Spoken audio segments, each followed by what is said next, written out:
પ્રાણવં હીશ્વરં વિંધ્યાત સર્વસ્ય હૃદિ સંસ્થિતમ સર્વવ્યાપી નમોકારમ મત્વા ધીરો ન શોચતિ મત્વા ધીરો ન શોચતિ. અર્થાત ઓમકાર રૂપી ઈશ્વર સર્વના હૃદયમાં વ્યાપીને રહેલો છે અને સર્વ જીવવ્યાપી ઓમકારનું મનન કરનાર કદાપી શોકને પામતો નથી. સર્વ જીવોમાં આત્મૌપમ્ય બુદ્ધિને ઉત્પન્ન કરનાર ઓમકાર રૌદ્ર ધ્યાનનો પ્રતિકાર કરે છે અને મૈત્ર્યાદિ રૂપ ધર્મ ધ્યાનને ઉત્પન્ન કરે છે.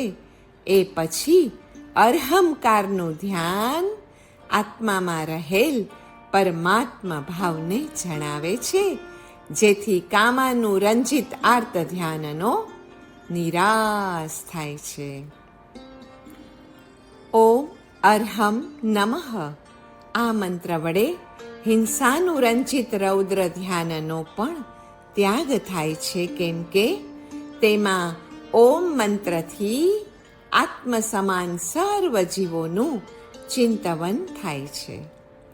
સર્વ પ્રકારની કામનાઓ આત્માની અપૂર્ણતાના બોધથી જ ઉત્પન્ન થાય છે.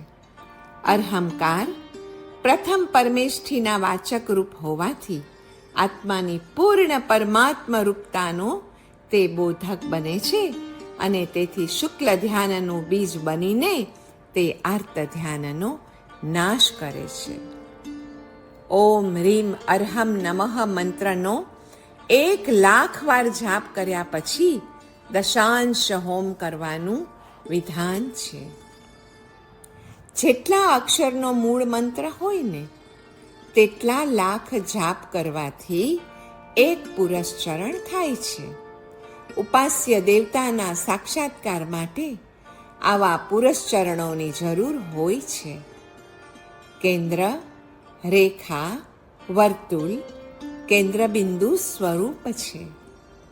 એટલે 1,00,000 વાર જાપ કર્યા પછી જે દશાંશ હોમનું વિધાન છે, તો એની માટે જો દેવતા ઉપાસ્ય દેવતાનો સાક્ષાત્કાર કરવો હોય તો જ દશાંશ હોમ કરવો. અર્હમ એ નાદરૂપ શબ્દ બ્રહ્મ છે.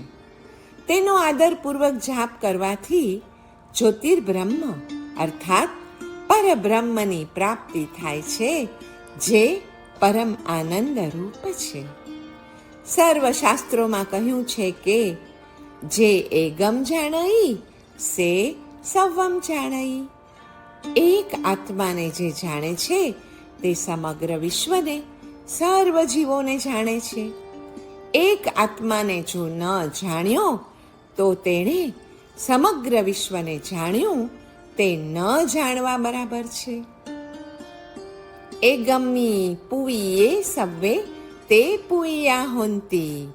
એકની પૂજા કરવાથી તે સર્વની પૂજા થાય છે.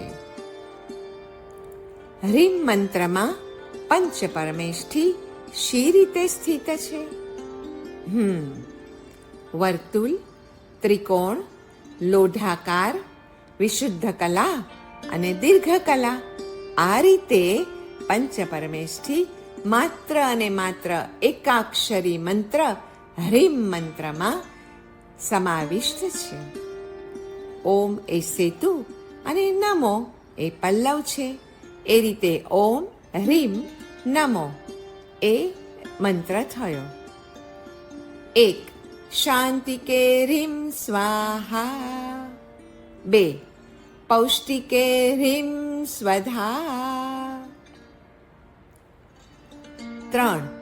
વશ્યે હ્રીમ વષટ. 4. આકર્ષણે હ્રીમ વૌષટ. 5. સ્તંભને હ્રીમ ઠહ ઠહ. 6. વિદ્વેષે હ્રીમ ह्री. 7. उच्चाटने ह्रीं फट् स्वाहा. 8. मारणे ह्रीं घे घे. 9. गारुडे ह्रीं हंसः. जीवनं रहस्यं मायाबीजं लक्ष्यं परमेष्ठी जिनाली रत्नरूपं यः ध्यायत्यन्तर्वीरं स શ્રી ગૌતમઃ સુધર્મા ચ. એનો ભાવાર્થ છે, હરિમ મંત્ર બીજમાં 24 પરમાત્માને રત્નરૂપે સ્થાપીને મધ્યમાં શ્રી વીર પ્રભુનું જે ધ્યાન કરી શકે તે શ્રી ગૌતમ સ્વામી કે શ્રી સુધર્મા સ્વામી જેવો બની શકે છે. હરિમ મંત્ર વડે મનનું ધ્યાન અલક્ષ્યને દેખવા તરફ ઝૂકે છે. હ્રીમકારના ધ્યાનમાં 5 વર્ણ પણ છે. 2 તીર્થંકરો શ્વેતવર્ણના, 2 તીર્થંકરો રક્તવર્ણના, 2 તીર્થંકરો નીલવર્ણના, 2 તીર્થંકરો શ્યામવર્ણના અને 16 તીર્થંકરો પીતવર્ણના છે. હ્રીમકારનું ધ્યાન પણ ઓમકારના ધ્યાનની જેમ જ 5 વર્ણ વડે થાય છે. પંચપરમેષ્ઠી મંડલ આલેખનમાં 5 વર્ણ હોય છે. પંચપરમેષ્ઠી પૂજનમાં 5 ધ્વજાઓના 5 વર્ણ હોય છે. 5 પરમેષ્ઠીની આરાધના માટે આયંબિલ તપ જે કરાય છે તેમાં 5 વર્ણ મુજબ ધાન્ય વપરાતું હોય છે. 5 વર્ણની માળાઓ, 5 વર્ણના આસનો, 5 વર્ણના વસ્ત્રો ધ્યાન વખતે આ સર્વે પણ વપરાતા હોય છે. વર્ણનો સંબંધ ધ્યાનની સાથે છે અને ધ્યાનનો સંબંધ આત્માની સાથે છે. ધ્યાન કરવાના પ્રકારોમાં વર્ણની પ્રધાનતા સાથી છે તે હવે લક્ષ્યમાં આવે છે. અર્હમ એ પરમેશ્વર અને પરમેષ્ઠીનું વાચક બીજ છે. નિશ્ચયથી પોતાનો આત્મા જ પરમેશ્વર કે પરમેષ્ઠી છે. એ જ ત્રાણ છે, એ જ શરણ છે અને એ જ આધાર છે. નિમ્નલિખિત યંત્ર પૂજન ગુપ્ત છે, રહસ્યભૂત છે. ઓમ અર્હમ આ ત્રિઅક્ષરી મંત્રમાં હ એ ગગનવાચક છે તથા રેફ એ અગ્નિવાચક છે. વાંકી લીટીનો અવગ્રહ એ અકાર સૂચક છે અને તે નાદ બિંદુ યુક્ત છે. બસ તેમાં જ બધા જ મંત્ર બીજો આવી જાય છે. તે પ્રણવ અનાહત માયાબીજથી વીંટળાયેલ હોય છે, અર્થાત અર્હમની આકૃતિ પહેલા ઓમથી અને પછી હ્રીમથી વીંટવી જોઈએ. વેદાંત, ભાગવત અને મહાભારતની ભાવના પણ જોવા જેવી છે. અહમ બ્રહ્માસ્મિ એ વેદાંતની ભાવના છે. સર્વમ ખલ્વિદમ બ્રહ્મ એ ભાગવતની ભાવના છે અને વાસુદેવ સર્વમ એ શ્રી મહાભારતની ભાવના છે. અર્હમમાં અ અને રનો સંપુટ હને બળવાન કરે છે. ર એ અગ્નિબીજ છે અને અમૃત સ્વરૂપ છે. તે આત્માનું અજર અમર સ્વરૂપ પ્રગટાવનાર પણ છે. મંત્રને જો સાધકે પ્રાણવાન અને ચૈતન્યવંત બનાવવો હોય તો સર્જનની શક્તિ પણ આવશ્યક છે અને પુરુષ અને પ્રકૃતિના સંયોગ વિના સર્જન ક્યાં શક્ય બનતું હોય છે. તો આમાં હ એ પુરુષ છે અને અ એ પ્રકૃતિ છે. ઓમ અર્હમ નમઃ મંત્રમાં ઓમનું મહત્વ પણ અધિકાધિક છે. પ્રણવાનાહતોદ્ભૂતમ વર્ણત્રયમયમ પરમ નાસાગ્રે ધ્યાનિનો મંત્રમ ધ્યાયંતુ શિવ શર્વણે એતેનાદ્ભુત મંત્રેણ ધ્યાન શુદ્ધિ પરા ભવેત આત્યંતિક સુખમ સ્વાત્મ જમ ચ સિદ્ધ ગુણાષ્ટકમ. અર્થાત પ્રણવ અને અનાહતથી ઉત્પન્ન થયેલ 3 વર્ણવાળા આ શ્રેષ્ઠ મંત્રને મોક્ષ સુખ માટે હે ધ્યાની પુરુષો નાસિકાના અગ્ર ભાગ ઉપર દ્રષ્ટિ રાખીને ઓમ અર્હમ એમ ધ્યાન ધરો. સકલ સિદ્ધિનું બીજ છે અર્હમ. અર્હમ બીજમાં અ થી હ પર્યંત વર્ણમાળા ઉપરાંત મધ્ય રેફ વડે રત્નત્રય, કલા દ્વારા ચૈતન્ય શક્તિ અને બિંદુ વડે કેન્દ્રમાં રહેલ ચિન્મય તત્વનું ધ્યાન થાય છે. તે ધ્યાન નિર્વિકલ્પ અને ચિન્ન માત્ર સમાધિમાં પરિણમીને સકલ સિદ્ધિનું બીજ બને છે તથા પરમાત્મ શક્તિ રત્નત્રય રૂપે પ્રકટ થઈ સમગ્ર વર્ણમાળા અને તે દ્વારા સમગ્ર વિશ્વના આવિર્ભાવમાં કારણ બનીને સૃષ્ટિ અને સંહાર ક્રમે ધ્યાનનું પરમ આલંબન બને છે. ઓમ મંત્ર વડે પૂર્ણતાનું અનુસંધાન થાય છે અને અર્હમ મંત્ર વડે તુલ્યતાનું અનુસંધાન થાય છે. શ્રી નમસ્કાર મહામંત્ર દ્વારા મળતી પૂર્ણતા એ પરમેશ્વરનું જ પ્રતીક છે અને તુલ્યતા એ જીવાત્માનું પ્રતીક છે. બંને મળીને જ ધર્મ પૂર્ણ બને છે. પૂર્ણતા અને તુલ્યતા. તુલ્યતા વડે દાન ધર્મનું પોષણ થાય અને પૂર્ણતા વડે પૂજા ધર્મનું પ્રણિધાન થાય છે. બ્રહ્મરંધ્રમાં અર્હમનું રૂપ અવિચલ હોવાથી તે તાત્વિક અક્ષર બને છે. તેને ધ્યેયાવેશ કે અભેદ પ્રણિધાન પણ કહેવામાં આવે છે. ભેદનો સૂક્ષ્મ પણ અંશ ત્યાં રહેતો નથી એવું અભેદ પ્રણિધાન. તાત્વિક નમસ્કાર એટલે જ અભેદ પ્રણિધાન અને એનો અર્થ પરતત્વ સમાપત્તિ. સ્વપ્નાવસ્થા એ મધ્યમાં વાણી છે અને સુષુપ્તિ એ પશ્યંતી રૂપ છે. દેવતા, ગુરુ, મંત્ર, મન, આત્મા અને પ્રાણમાં એકત્વનું ભાવન તે વિમર્શ છે. તે પશ્યંતી વાણી રૂપ છે માટે મંત્ર દેવતા છે. ત્રિપદી એ પ્રવચન પુરુષની માતૃકા છે તો અર્હમ એ વર્ણ માતૃકાનું બીજ છે. દેહાધ્યાસના નાશ માટે નાદાનુસંધાનનું આલંબન મહત્વનું કહ્યું છે.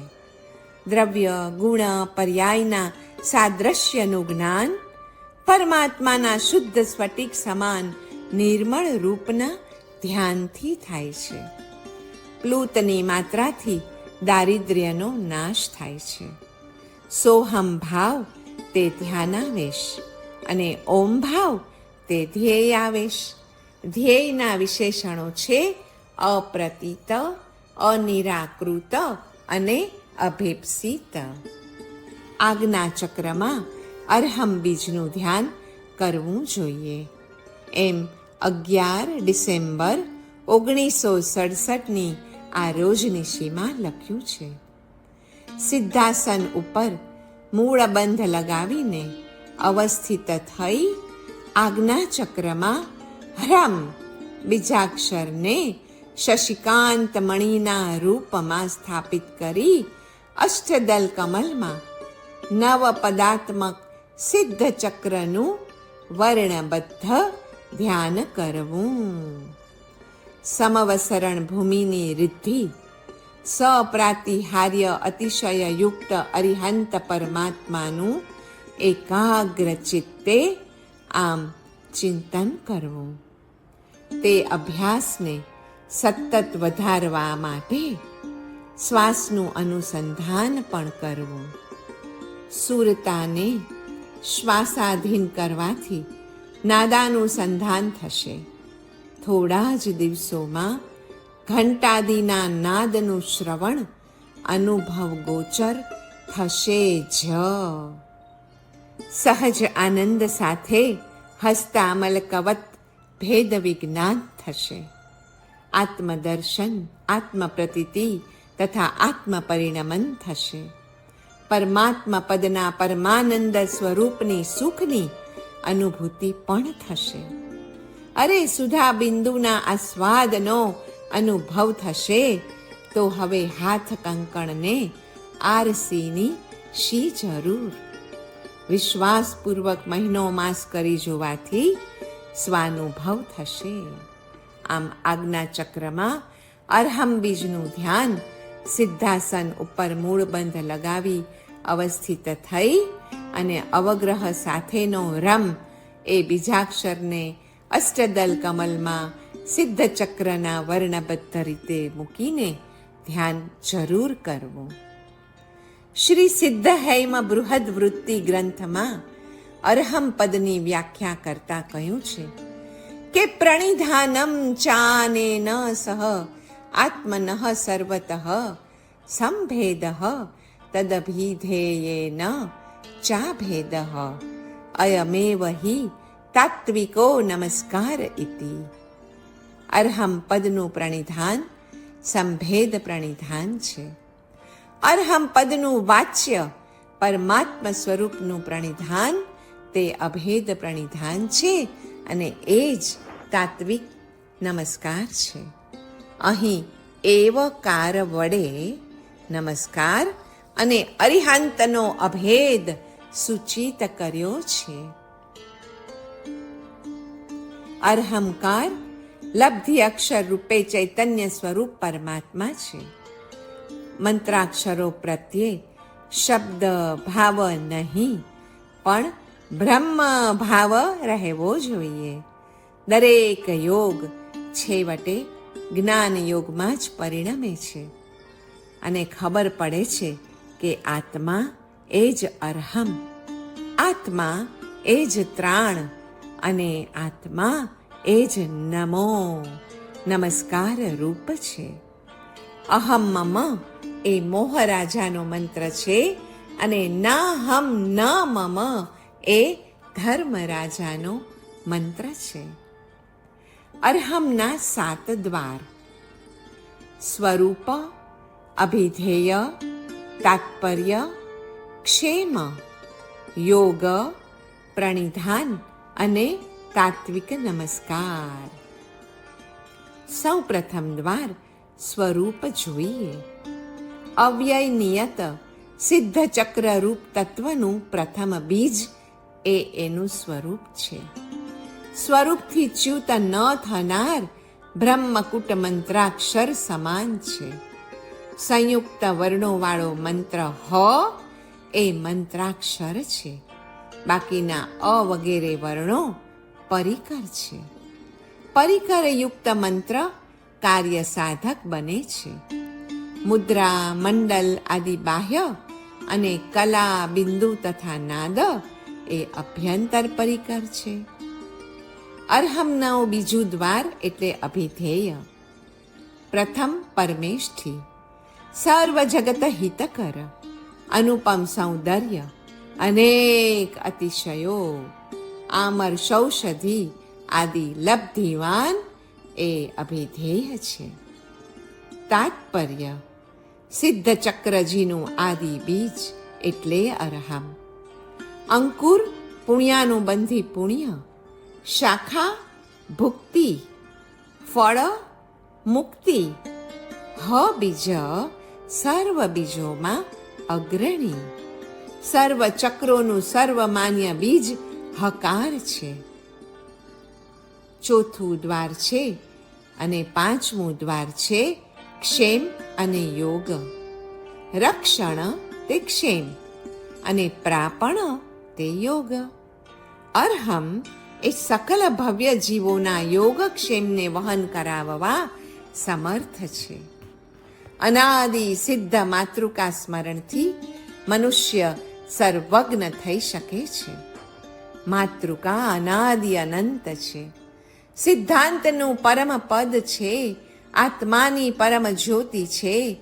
બીજમાંથી અંકુરની જેમ માતૃકાના અક્ષરોમાંથી દરેક શાસ્ત્રો ઉત્પન્ન થાય છે. માતૃકાનો દરેક અક્ષર તત્વરૂપ છે. સિદ્ધાંત તર્ક શ્રુતના તે મૂળ છે. તેમાં પણ અ, ખોડો ર, ખોડો હ એ ત્રણ તો વિશિષ્ટ તત્વો છે અને તેમાં સર્વજ્ઞ ભગવાન રહે છે. અ એટલે ચંદ્રમંડળ, ઈડા. ખોડો ર એટલે અગ્નિમંડળ, સુષુમ્ણા. ખોડો હ એટલે સૂર્યમંડળ, પિંગલા. માતૃકાના આમ ખરા રહસ્યને જાણે તે ફરીવાર ગર્ભાવાસે ન આવે. ચારે ચાર વાણી મળીને સંપૂર્ણ શબ્દ બ્રહ્મ થાય છે. માતૃકા તો પ્રત્યેક મંત્રોની માતા છે અને અર્હમ પદ તે અરિહંત પરમાત્માનો શબ્દમય દેહ છે. તે જ પદમયી દેવતા પણ છે. મંત્ર તથા તેના વાચ્ય દેવતા અપેક્ષાએ અભિન્ન છે. એ કારણે જ મંત્ર પોતે જ વાચ્ય દેવતાથી થતા સર્વ કાર્યોને પૂરા કરી શકે છે.